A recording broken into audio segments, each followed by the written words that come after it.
Hey y'all, welcome to Chief Complaint, Tacky, and Caffeinated. I'm Jess. and I'm Britt. We're two nurse practitioners, moms, wives, and longtime friends who met in nursing school, and somehow we've managed to juggle evolving healthcare, careers, and our home lives. This is where we talk about the things that don't fit into a 15-minute visit: healthcare, beauty, motherhood, marriage, business, burnout, and whatever else life throws at us. Two in peace, Real life. and fully caffeinated. Hey y'all, Hey y'all. Episode 6. welcome to episode 6. So fast. Yes, So today we're going to talk about faith. Just simply faith. And we'll both share stories and verses that have gotten us to where we're at today and just show how faith kept us anchored in every phase of our life to get us to where we're at. And yeah. definitely. Anything we want to ask about? Let's see, where do we start? Let's start with that, the faith through the mess. Mm-hmm. Not yet. Just having faith when things aren't easy. Definitely. I guess for me, my faith began, I guess we could talk about our faith, like my faith began as a child. Like we had kind of a rough upbringing, no offense to my parents or anything, but they were young and they were figuring it out, and Yeah. they like to drink a little bit and party and hang out, and we had a lot of rough times in our childhood.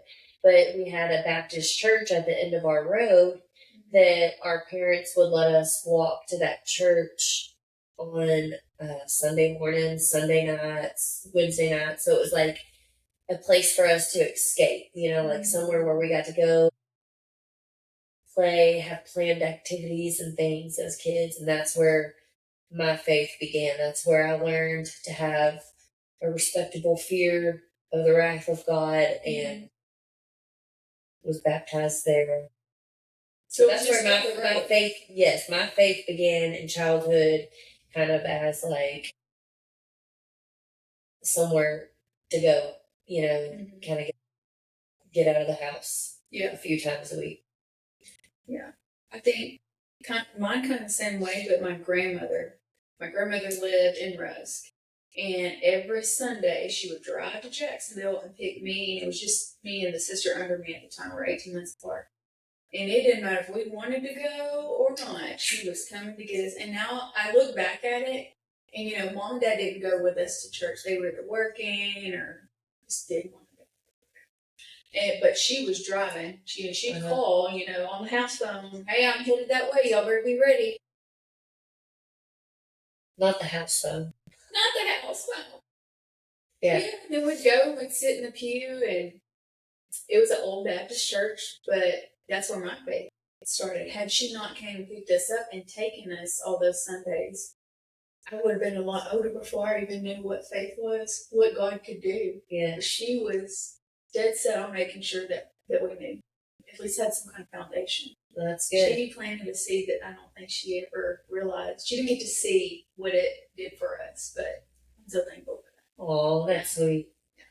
So, well, that's where my faith began. So, like, throughout every trial, tribulation I've experienced in my life, like, where there's been so many opportunities for me to take that path down that dark road, I did it. Like, I knew God was watching me. I knew He had a plan. Just keep your faith, keep your eyes on the light, stay on that straight and narrow path no matter what tries to drag you off of it, And so there was been a lot of times where, you get to a really dark place. Like in my marriage, I remember one time, like me and Zach were just bumping heads at each other's throat, like couldn't agree on anything, and I remember sitting in my car just crying my eyes out, thinking like, what do I need to do? Do I need to leave this man? Yeah, what am I supposed to do? Yeah. And then he just kept putting in my head 38. I'm like, 38? You mean Like, God? Yes. I just like in my conscience, like in the middle of these crazy dark thoughts that I'm having, the number 38. I'm like, what is 38? And then I heard him again say, just go open your Bible. And whenever I went in the house, I picked up my Bible, I just opened it up, and it opened to 1 Peter chapter 3, verse 8. And let me read it to you. It said, call the blessing to sum up, all of you be harmonious, sympathetic, brotherly, kind-hearted, and humble in spirit, not returning evil for evil or insult for insult, but giving a blessing instead. You were called for the very purpose that you might inherit a blessing. For the one who desires life, to love and see good days, must keep his tongue from evil, his lips from speaking deceit. He must turn away from evil and do good. He must seek peace and pursue it. For the eyes of the Lord are towards the righteous, and his ears attend to their prayer. But the face of the Lord is against those who do evil. So then it was like, What did that mean to you? to me, it's like, don't fight. Like, okay, my husband says crazy things. That's nothing new to nobody, but it's like, don't fight back. Don't return an insult with another insult. Just continue to love. Just love him mercifully. You're not perfect, Love mercifully. It was a way for you to take control of the situation Yes. and not let it. And that has been the best thing that I've ever personally done for my marriage is just love mercifully. Let him say whatever he wants to say. Don't be offended. Right. Like, don't return an insult with an insult. And that's really paid off in my favor. I feel like our marriage is a good, solid marriage. After all the lows that we went through. Yeah, it's more solid now. Yes, definitely. Absolutely. Yeah, that's a good, powerful. It's not short either, but it's like exactly what you were going through at the moment. That's exactly what he wanted you to hear. Yes. That's amazing. That is amazing. We have to get through those hard times in order to see what else God has in store if we get past this hurdle. And just having discernment, the fact that you could feel and hear him telling you to do something. Right. You had to have faith to think, there has to be a reason. Right. Like, even though it wasn't like very specific, just being receptive to the message, it's like 38. Yeah. What are you saying? 38. And then it's just like, just go open your Bible. It didn't tell me where to go open my Bible to, just went and there it was. Opened it, and there it was. First Peter chapter 3, verse 8. If that's not faith, I don't know what is. Because, yeah, I feel like I've done that too, where I'm just going to open it today and just see where it leads. And it's like that story I read that day. Yes, it just hits home. Yes, for where I am in my life. And I'm like, how? I could be anywhere. But somehow, he spoke to me through those words. Yes. Like, it's just having faith that he knows better than we do.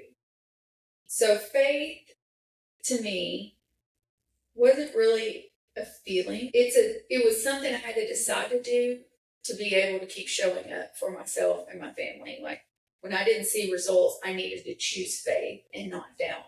Mm-hmm. And so it wasn't really a feeling. It was something, I had to know. I had to know for sure. And I'm all about 100% certainty. That's how I make decisions, risk and benefit. Like, that's how I weigh it out. And there's no risk when you choose faith, I feel like.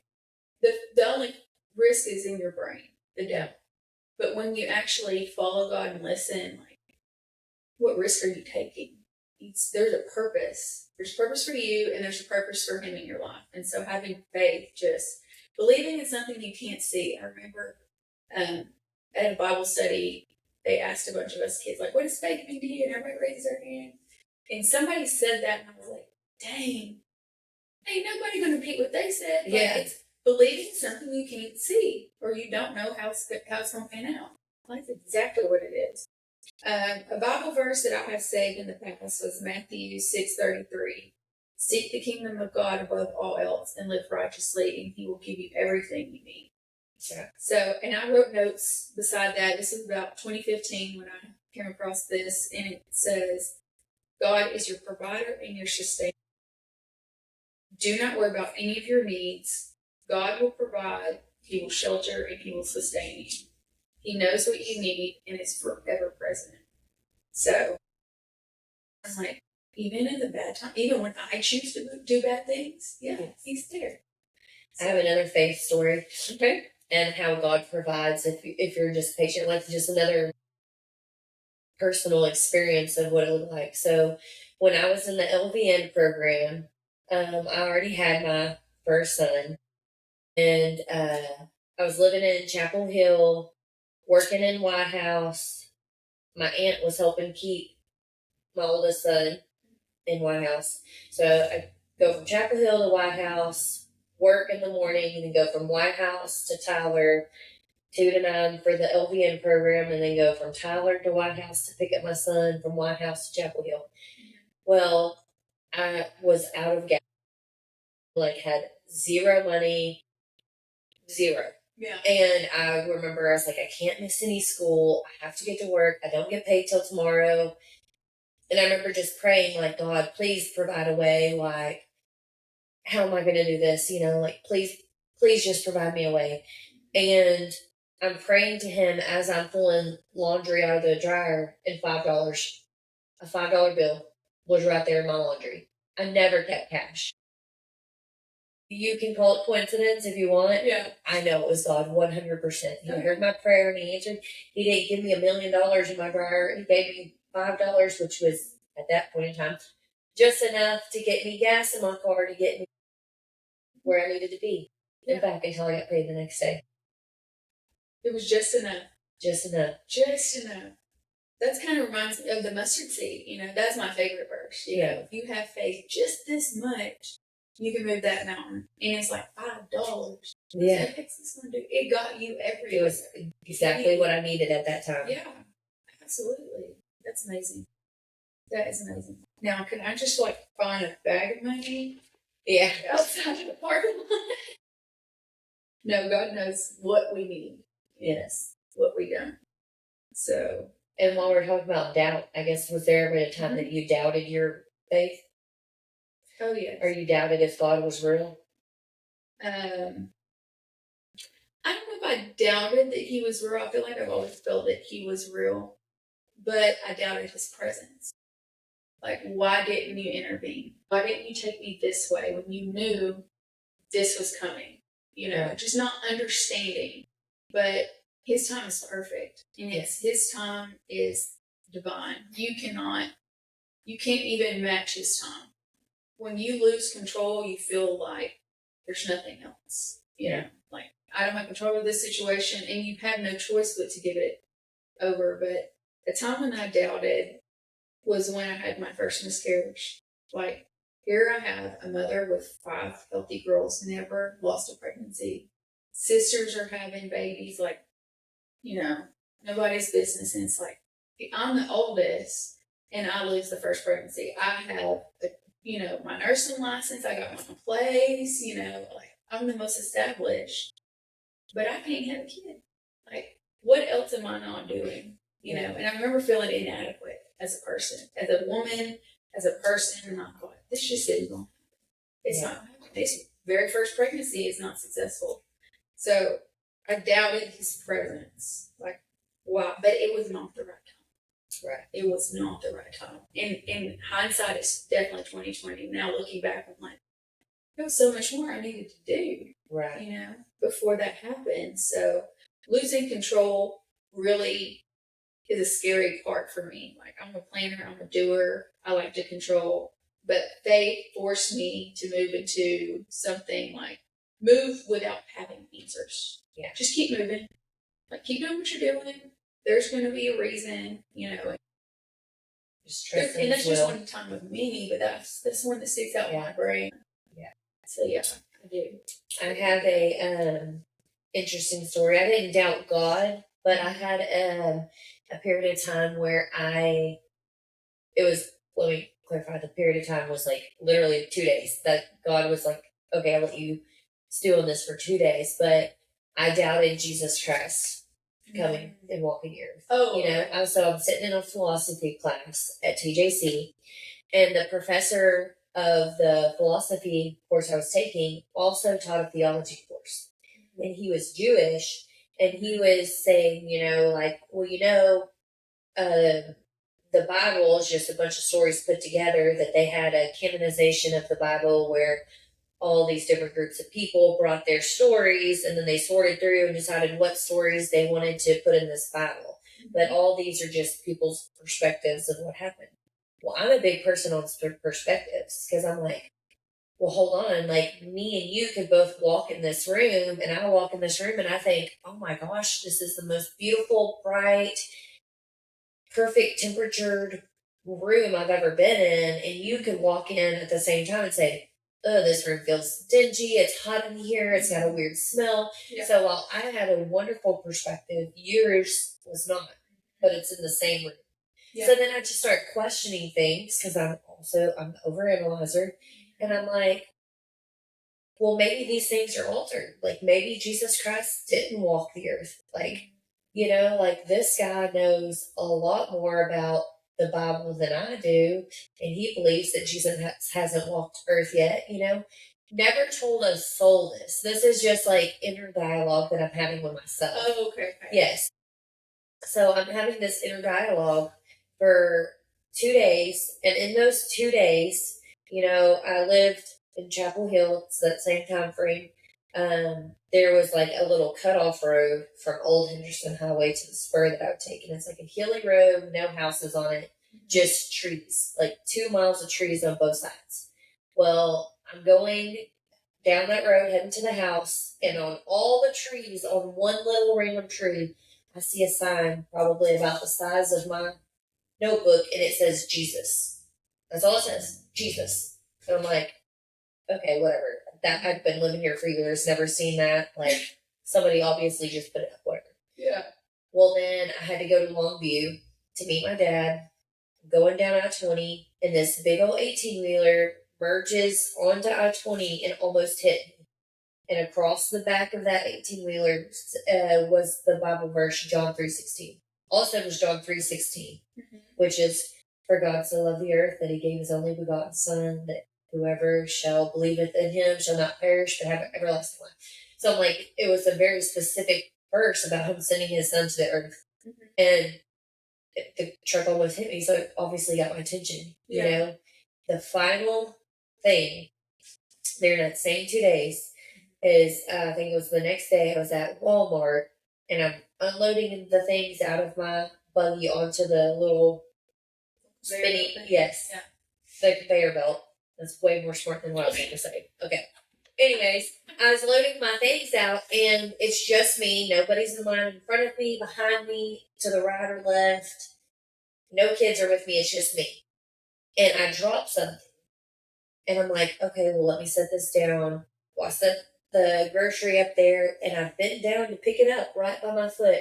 And it was a folded up pamphlet that had Jesus Christ's picture on there, and it had about 50 Bible verses about Jesus Christ and his coming to earth and the things that he's done on earth.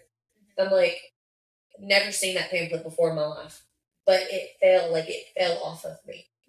I'm like, my faith will never be shaken after that. Like, never. Like, nobody could convince me that Jesus Christ is not real. Right. Yeah. I mean, they say that Satan plants seeds in doubt, and I believe it. He knows how weak we are and what it takes as living in this flesh to doubt our faith. And it's crazy, just the smallest things. That's so crazy, too, that the theologist is planting that seed out there. Yeah. How many other people in that class probably went on to think that, you know? He probably doesn't even remember that day. I don't even know how we got off topic that day. You know, he probably never even thought about it again. But for me, for those 2 days, I was questioning, like, what have I been taught all my life? You know? Like, because I don't know if you're like me, like, to believe something, it needs to be tangible. Like, I need evidence. I need 100% proof where I can justify based on facts that that's legit. Yeah. You know, and you can't really do that. We weren't around when he was here. Right. But if you've read different parts of the Bible, you can't say that's all coincidence. Oh, no. Definitely You can't say that.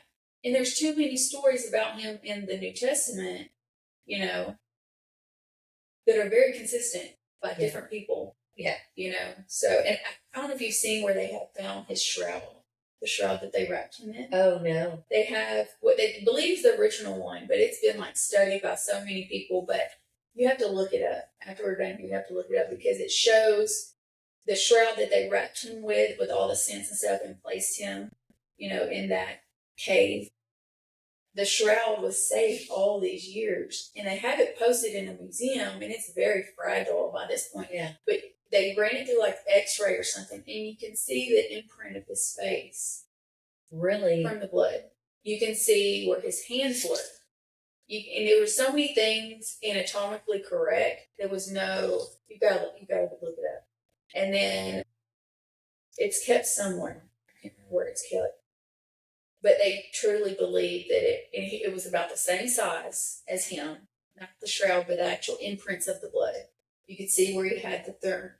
It's just crazy when you look at it. It's like, do you need to see that to believe? Yeah. It helps. Yeah. It helps, but it's like, somebody could have that is way too long ago to know what that is or who that came from. Well, they say they found like chariot wheels and stuff like that in the bottom of the Red Sea now, like where the Red Sea had been split, where they washed away. Faith is believing in something you can't see. We didn't see those things. We just have accounts of them. So faith starts where your doubt ends. Faith starts where control ends. I feel like. So yeah, that was the next thing was doubt. It's funny that you went there. I have another story that was just put like just having faith that you can't see. So, and like the Lord speaking to you at times. You know, I've only been in like one real car wreck, and that was December of 2024. I was heading from work, and I was heading to my mother-in-law's to have like a Christmas get together, and it was raining and cold, and my car hydroplaned, and it pulled me all the way across the line like I was about to be in a head-on collision with a vehicle that was bigger than mine. That's all I could think. And I knew not to overcorrect, but in those split seconds, I was just like, no, the ditch is better than a head-on going 60 and 60, you know? So I jerked the wheel to right and hit a ditch and went flipping. But it sounds dramatic because I'm standing here perfectly fine, and by the grace of God, I had no injuries. But I thought I was gonna die, and like in that moment, like without even thinking about it, all I could do was cry out to God. And I like the second I knew I had no control of my vehicle, I just said, "God be with me," and then I definitely blacked out like for a little bit, and then I remember kind of thinking like as my car was flipping, like my kids need me, like please make it stop, and like my car came to a stop, and I was afraid, like shaking. I was afraid to touch anything because I just knew like I had to have serious injuries, you know. And I had one bruise on the back of my ear, which I had the Christmas presents in the back of my car. And whenever I was done flipping, one of the Bath and Body Works shower gels from the back of the car was laying in my lap. I'm like, I know I did not just total my car like 3 or 4 times and almost get taken out by a bottle of Bath and Body Works. Oh my God. But that was my only injury. But then the next day at church, you know, I'm standing there, and the song they were singing was "I sought the Lord." You know, I called out to the Lord, and He heard and He answered. And I immediately just started bawling because I'm like, that's exactly what happened. Yeah. Like in that moment, I called out to Him, and He heard me, and He answered me, and He protected me, and got me home safely to my kids. And your daughter was supposed to be with you. Maddie was supposed to be with me. Yes, but a bunch of patients came in at the end of the day, and I'd asked my son to pick her up. So 45-minute time difference, and she would have been in the car with me. Wow. That's scary. Very Yeah. scary. But I mean, there's no other explanation of how you walked away from that. You Right. said people seen it too. Yes. Like, that's crazy. Like, the kid that opened the door for me was like, I saw the fear in his eyes. Like, I think he was expecting to open the door and see that. After what he just seen. Yeah, I mean, he was just as scared as I was. And I was like, yes. Yeah. I've got PTSD after that. Yeah. I'm scared to drive in the rain anymore. Gosh, that's crazy.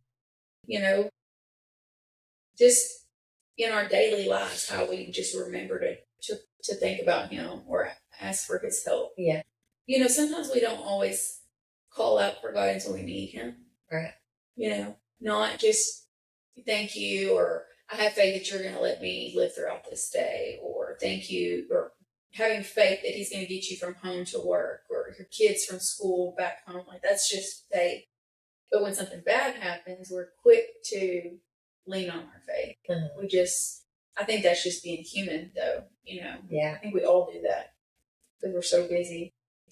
But let's see. A few things I wrote down was faith in opening a business. Like, just not knowing, like, our patient's going to come see me.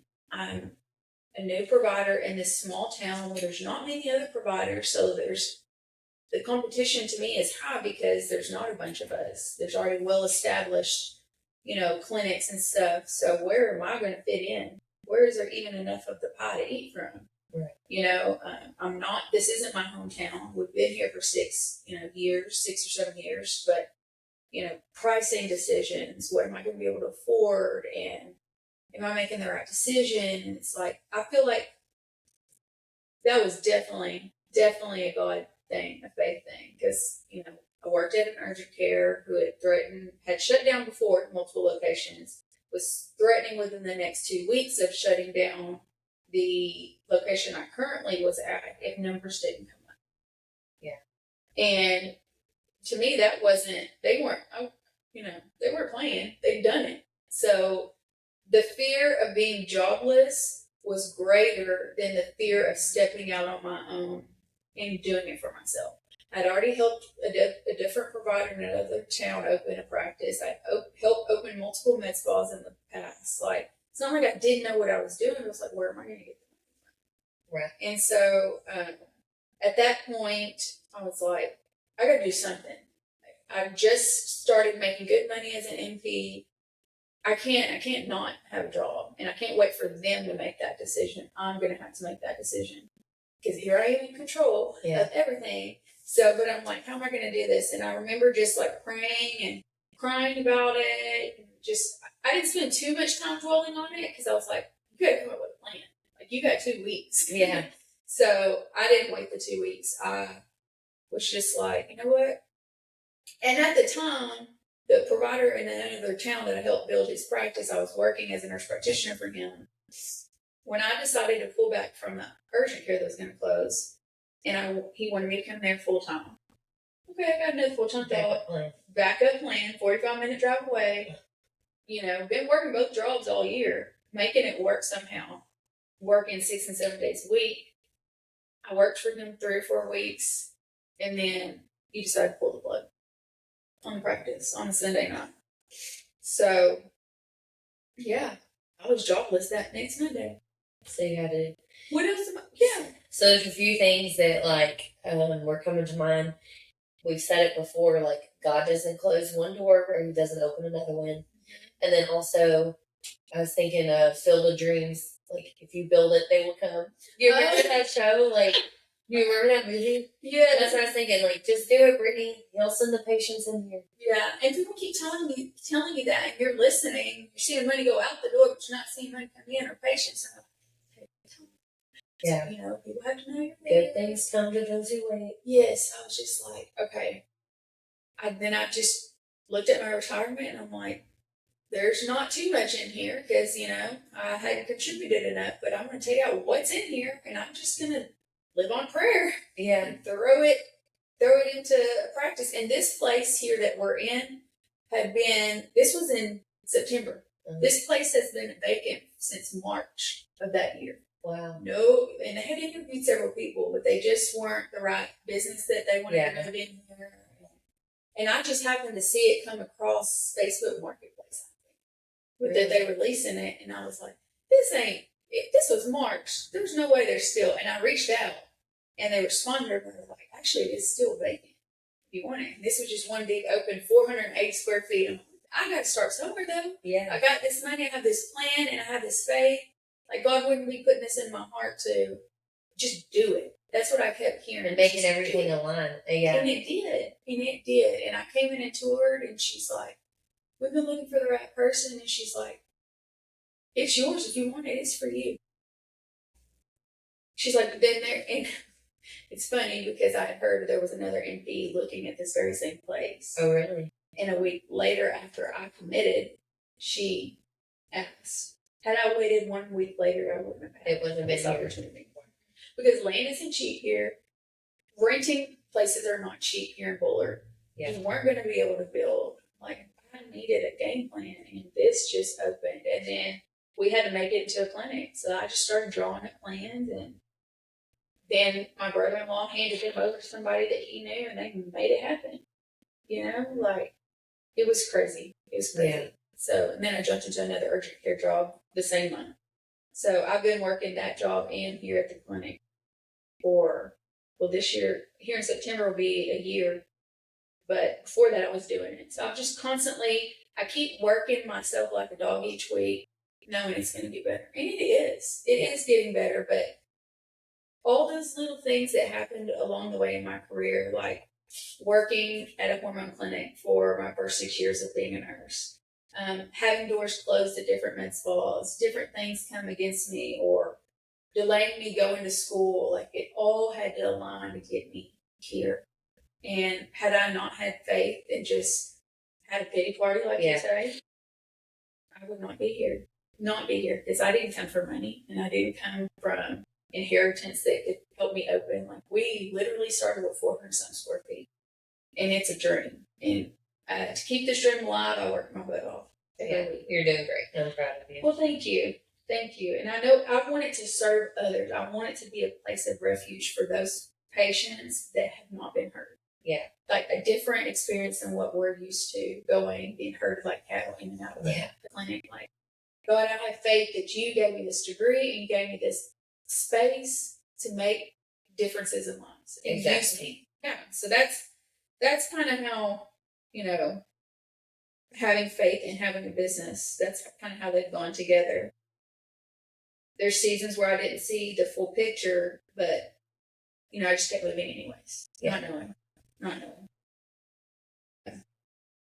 Let's see. This Bible verse is Haggai, chapter 1, verse 4. And it says, why are you living in luxurious houses while my house lies in ruins? And it talks about, what I got from that was build your foundation.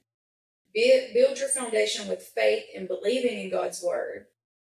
And build the Lord's house within yourself, and all the other needs will follow. So build before you harvest. So I needed to build me before I could build this. Yeah. So it's kind of where I got from that.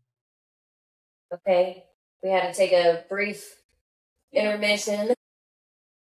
Just another example of how God hears your cries and answers while we're sitting here recording our podcast. My phone starts blowing up, and it's from two different numbers, and one called 5 times, the other one called 8, and I was like, this must be an emergency. Yeah, let me take this. And it was 2 new patients. 2 new patients, just like that, within minutes of talking about your fear of not having patience. Yeah. Gosh.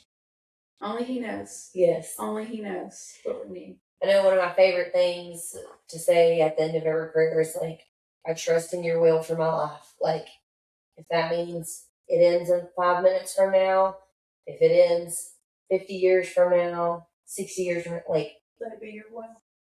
I know that you're in control and you're putting me exactly where you want me to be when you want me to be. Yep. Yeah. I agree. Even in times of adversity, I was going to hit on that for just a second, was moments that changed me were usually adversity or something that made me uncomfortable. Changed me.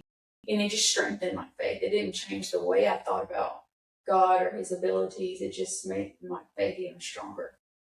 So yeah, I think we've kind of talked a lot about faith and how it's shown up in our life. Now's a good time too to shout out to my friend, my best friend. Mm-hmm. Since we were in elementary, she faced a lot of adversities, and maybe one day we can have her come on and share her testimony when she's ready. But the way God has completely transformed her life, she's doing so well, and I'm so proud of her. She's 3 years sober, and wow, it's just it's amazing to see.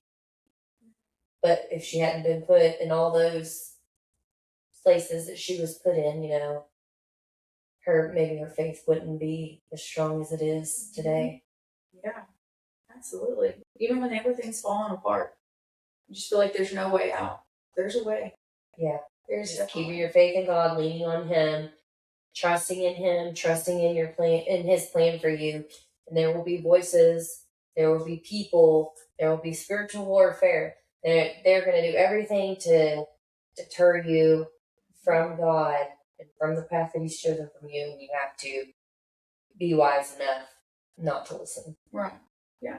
Have more faith than you do doubt. That's have right. more trust than you do doubt.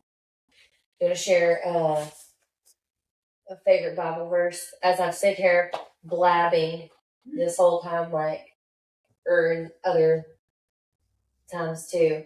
Ironically enough, my favorite Bible verse is Proverbs 17:28. Even fools are thought wise if they keep silent, and discerning if they hold their tongues. There's no shame in saying, I don't know the answer. You come across people that just will make up stuff, be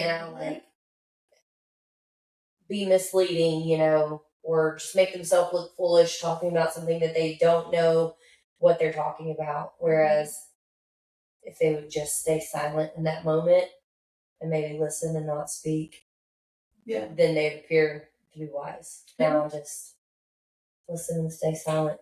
It just is what it is, yeah. And sometimes that's enough. It's just to be silent. Mine is about the mustard seed. I was going to read it directly from the Bible because I don't ever say it right. While she's looking at that up, this is Mom. This is life, recording the podcast while kids are in schools, holding a sleeping baby while you have a runny nose. There's going to be so many things that try to stop you. Just get it done. Just persevere. Just like I tell my little softball players, my little team of 8-year-olds, whiners make excuses, winners make the team. There you go. There'll be so many excuses or reasons to not do something. Just get out there and do it. Just do it. Just do it. Luke chapter 17, verse 6. If you have faith even as small as a mustard seed, you could say from that mountain, move from here to there, and it will move.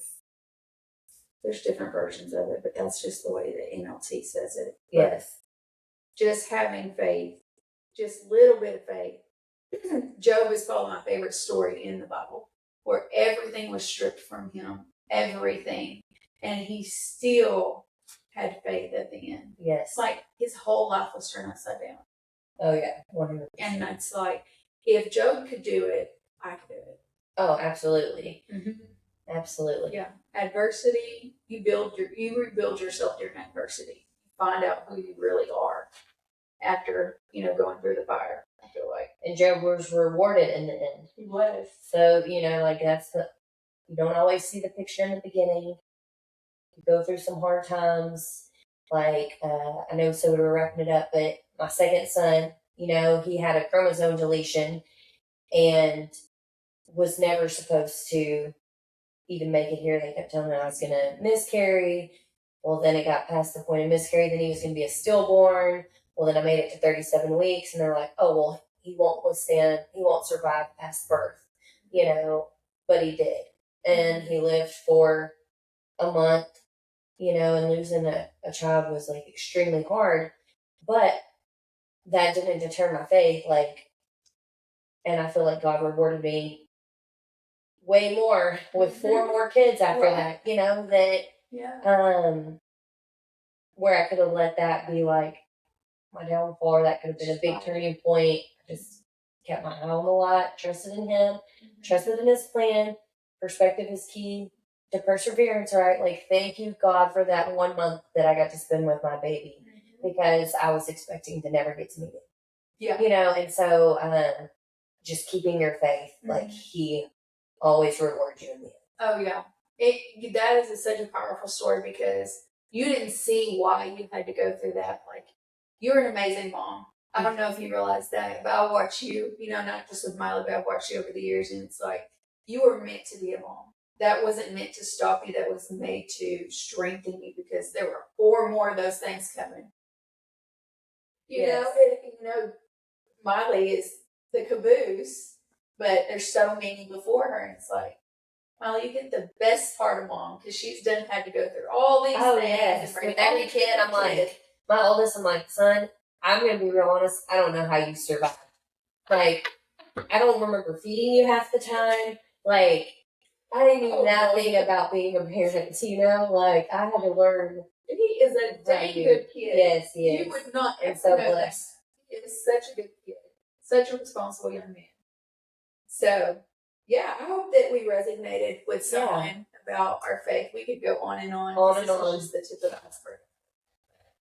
That's why we're here. It was just the conversations me and Jess have had over the years, to be able to share that and bring y'all into the conversation now. I just feel like it's helping someone, or it's reaching someone. Yes. Someone's heartstring. It's like, you know what? I can do it. Yes. I can do it. 100%. And even if you don't believe in God, and you don't believe in the faith of Christianity, just believing in yourself, believing that there's another purpose for you, that life doesn't end where adversity or hard times start. That's just the beginning of a new journey. Yes. Just keep your head held high. Keep persevering. Keep going on. Keep your eye on the light. You'll get through it. You will get through it. So that's episode 6. Episode 6. Over her head. Now I'm over here a blubber mess. Well, that's how genuine it is. So I feel like we needed to do this one. I agree. Be that voice of encouragement. That's what I've always told people. Like, I feel like, because again, statistically speaking, raped as a kid, teen mom, losing a child, hard times in general. I wasn't a straight A student.